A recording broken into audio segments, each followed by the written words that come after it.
Like, how do you fix a dog that wants to chase cars? I taught her to chase frisbees.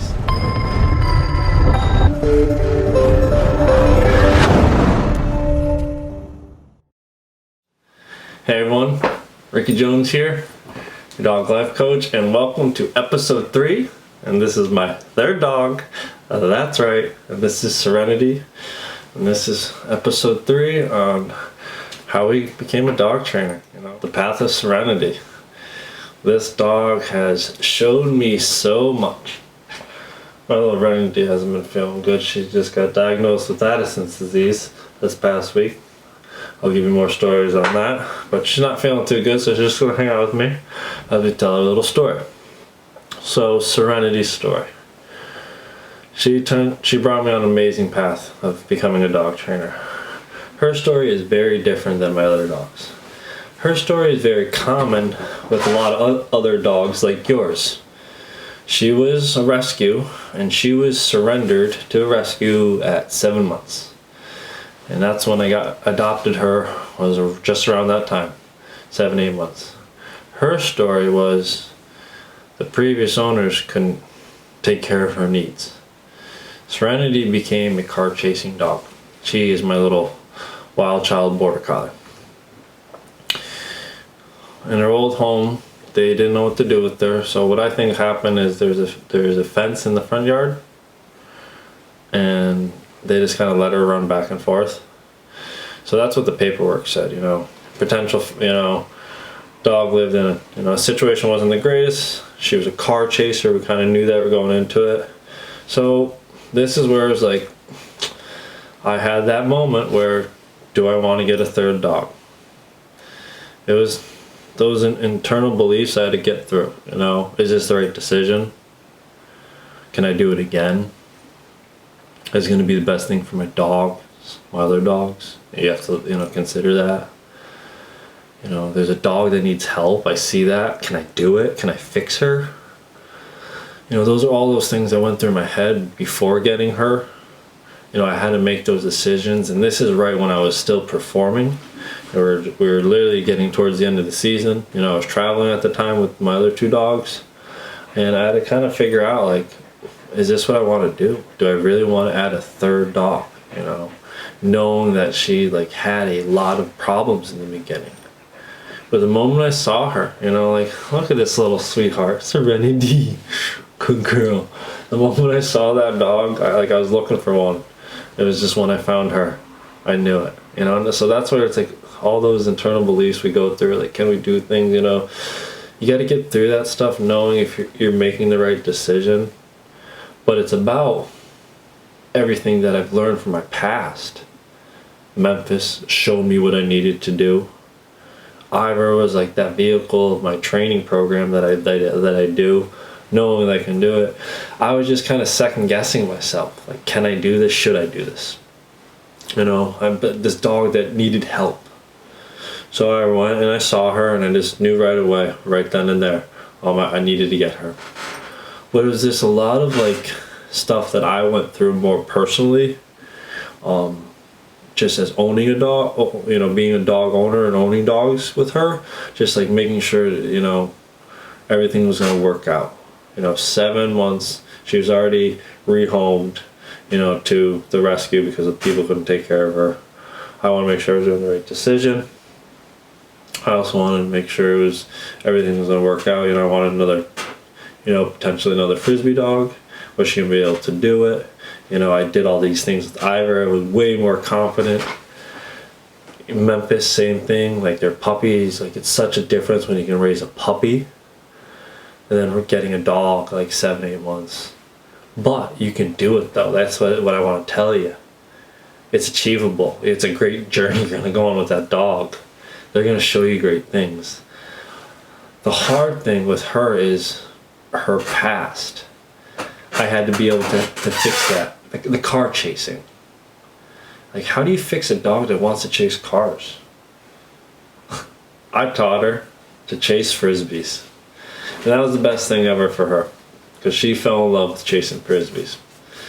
Serenity became a world finalist in the sport of canine disc as well. what we did with her was I knew her car chasing habit needed to be fixed, so we focused on that. But I also knew I needed to find an outlet with her.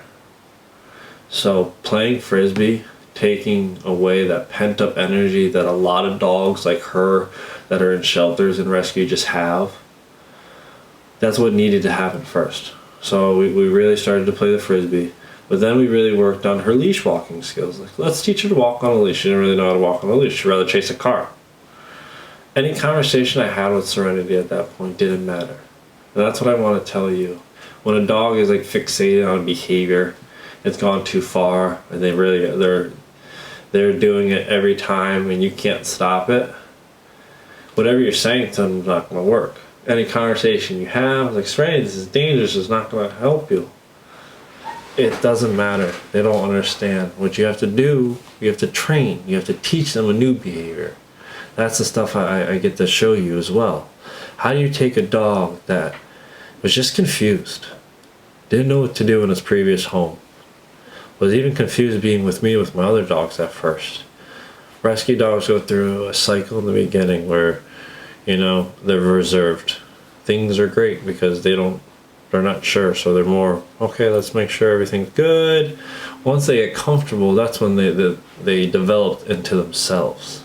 So I knew that as well, but that was going to happen with Serenity, so I was kind of making sure for the next few months of owning her, this was going to play out. And it did. It was the best thing ever. Oh, this is my baby girl right here. We love her, She is amazing.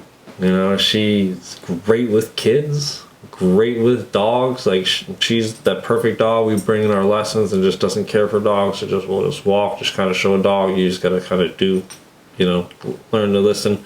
This is what you got to do. She has showed us how to just be like happier. But it was making that decision in the beginning. It's a hard decision. It's a choice you got to make, you're going from 2 dogs to 3. You're taking your relationship with the dogs you have, and now you're splitting that time up with another dog. You have to find the time for all these dogs as well. And now I'm owning 2 border collies, and I have my Memphi, who is still, we're as you heard through his story, we worked through his issues, but they're still there. We're still working through that stuff. So I knew I had this, all 3 things to work on. I believed in myself. I knew I loved these dogs and I could take care of them. I knew they needed help, and I knew my training was working.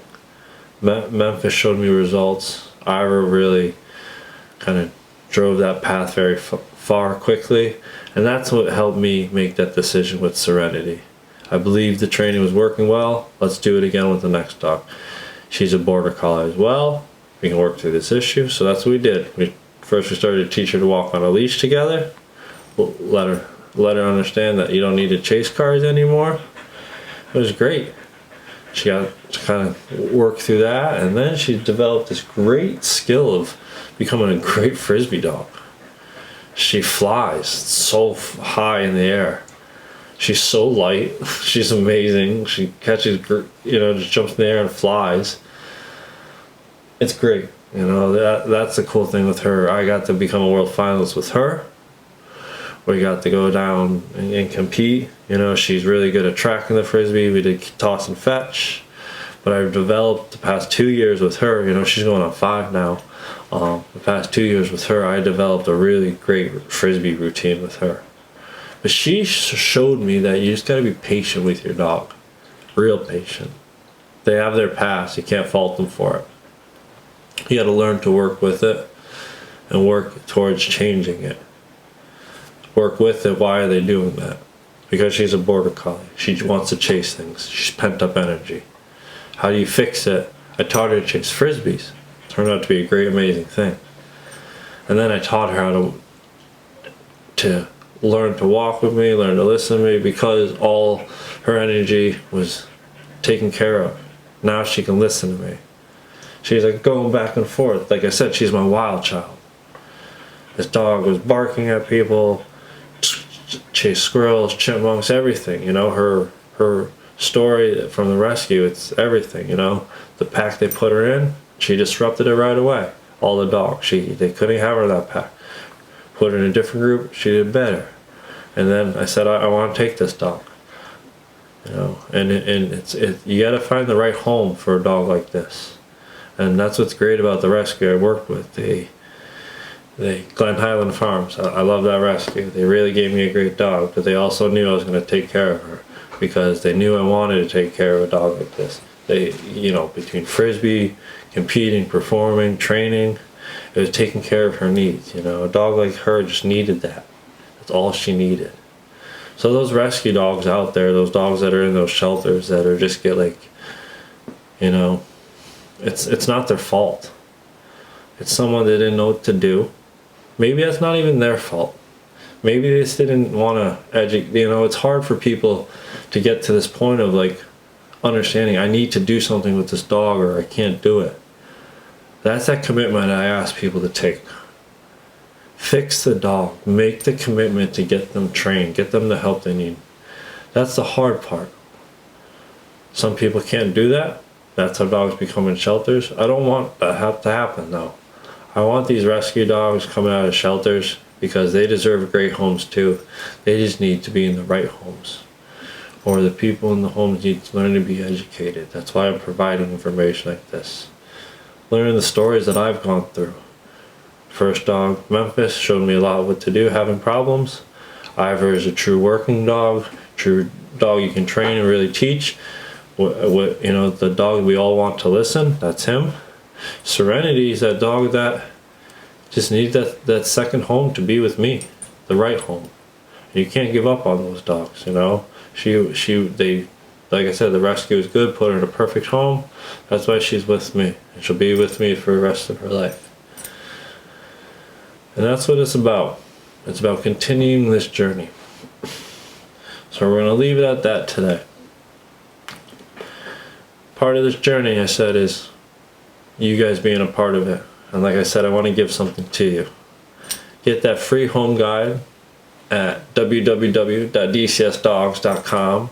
It's everything you need at your house for your dog. All the right gear, the right toys, and training tips. And make sure you subscribe.